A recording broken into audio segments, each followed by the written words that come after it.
Ferrari has just revealed a radical Spa wing that could completely change the championship fight.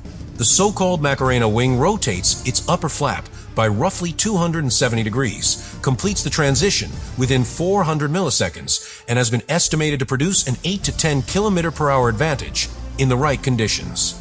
The source does not confirm the claimed 11 km/h gain, but even the verified estimate would be massive at Spa, where the Kemmel Straight exposes every trace of drag.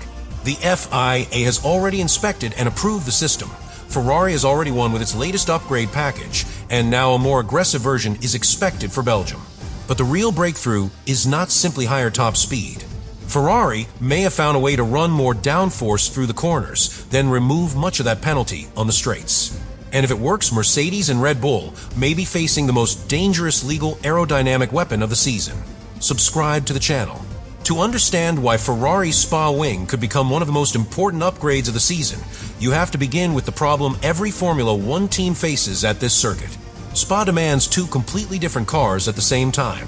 One car for the corners, another for the straights. Through the faster sections, the driver needs stability, confidence, and downforce. On the Kemmel Straight, that same downforce becomes drag, and drag becomes lost speed. That is the compromise Ferrari is trying to break. Normally, a team must choose. More wing gives the driver more grip through the corners, but it slows the car in a straight line.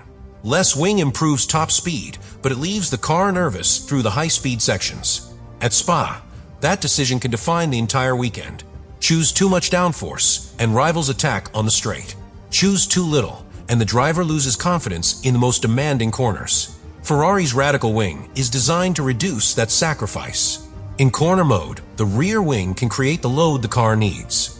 Then, when the car reaches the straight, the upper element rotates into a far more aggressive low drag position. Not a small opening, not a conventional movement, a dramatic rotation of roughly 270 degrees. That is why the device looks so unusual. And that is why it earned the nickname Macarena. The flap moves almost like a dancer. The sponsor logo can appear upside down. The visual effect is strange, but the engineering purpose is extremely serious. Ferrari wants the wing to almost disappear from the airflow when maximum downforce is no longer needed. The less resistance the wing creates, the faster the car can accelerate. The easier it becomes to defend, the easier it becomes to attack.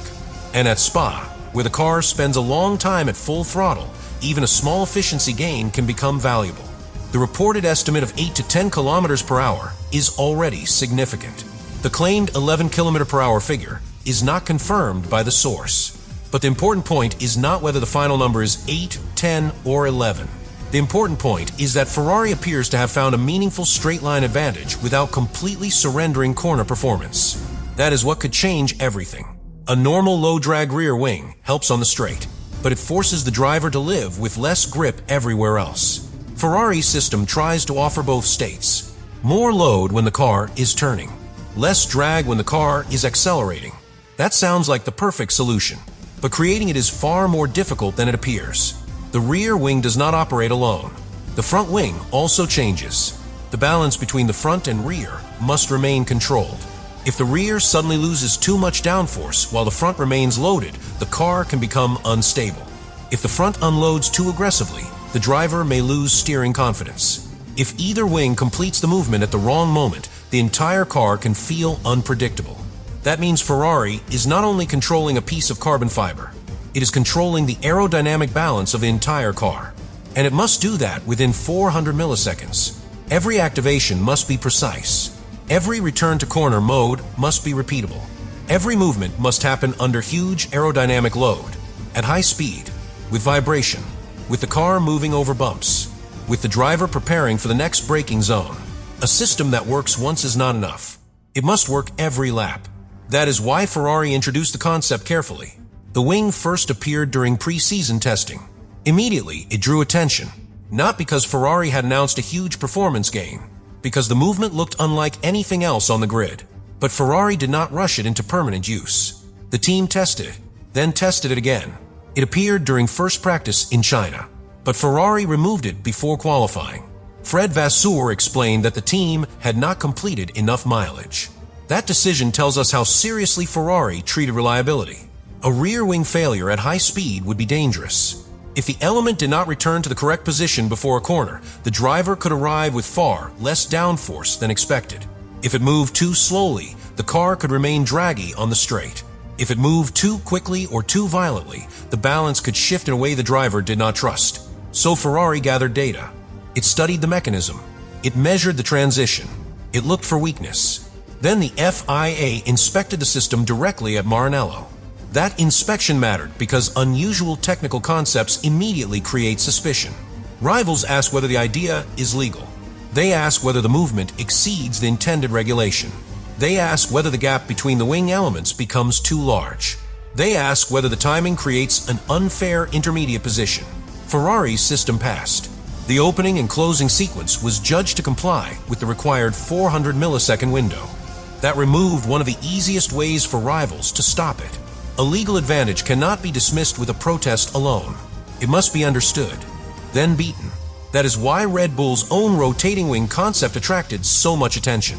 Online speculation immediately claimed the idea had been copied, but there is no confirmed evidence proving that one team stole the concept from the other. What is clear is that another major team saw value in a similar direction, and that matters.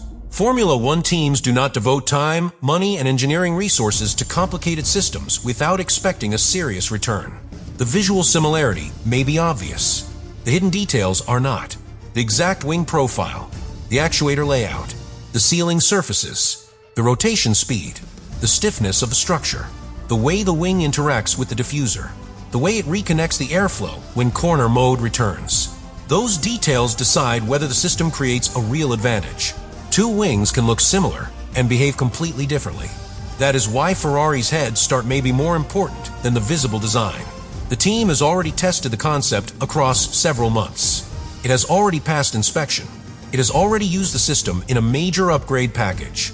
And it has already won with it. That Silverstone victory changed the conversation. Before Silverstone, the Macarena wing was a fascinating experiment. After Silverstone, it became part of a race-winning package. Charles Leclerc delivered Ferrari's first victory of the season. Lewis Hamilton finished third. Ferrari placed both cars on the podium.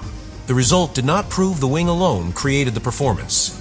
The source makes clear that Ferrari also brought a revised low-drag diffuser, exhaust changes, and a wider package of updates. But the result proved something important. The system could survive. It could operate under race pressure. And it could form part of a competitive car.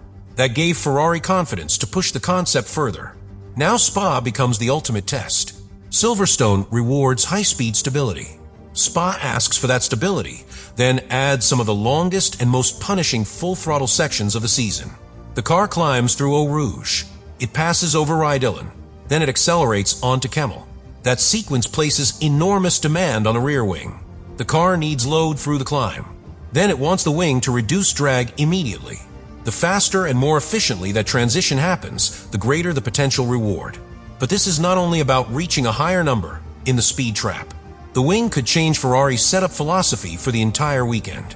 If the low drag mode is effective enough, Ferrari may be able to run more downforce than its rivals in the corners.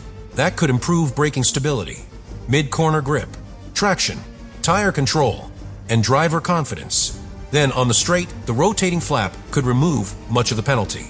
This is where the concept becomes truly dangerous. Ferrari may not simply gain speed in one place. It may gain freedom everywhere. The team could choose a more aggressive corner setup without accepting the usual straight line cost. That freedom creates options, and options create pressure for rivals. Mercedes may run less wing to protect top speed. Ferrari may carry more wing and still remain competitive on the straight. Red Bull may match the drag level but lose rear stability through the faster corners. McLaren may protect tire life but struggle to attack. Every team is forced into a compromise. Ferrari is trying to make its compromise smaller. That is the real advantage. But there is still a major risk. The more dramatic the difference between corner mode and straight mode, the harder the car becomes to balance. A large aerodynamic change can create a sudden shift in behavior. The driver may feel the rear become lighter. The steering may react differently. The car may pitch. The tires may experience a rapid change in load. And when the wing returns to corner mode, the downforce must come back smoothly. Not partially, not unpredictably, exactly as expected. That is why the control system matters as much as the wing shape. The actuators must move with precision. The software must coordinate the front and rear. The sensors must confirm the correct position. The car must know when the transition is complete, and the driver must trust all of it. This trust becomes especially important at Spa. The braking zones arrive at high speed. The corners punish hesitation. A driver who is uncertain about the rear wing will brake earlier. He will turn more cautiously. He will avoid using the full width of the circuit. That hesitation can destroy the theoretical gain. A brilliant device is useless if the driver does not believe in it.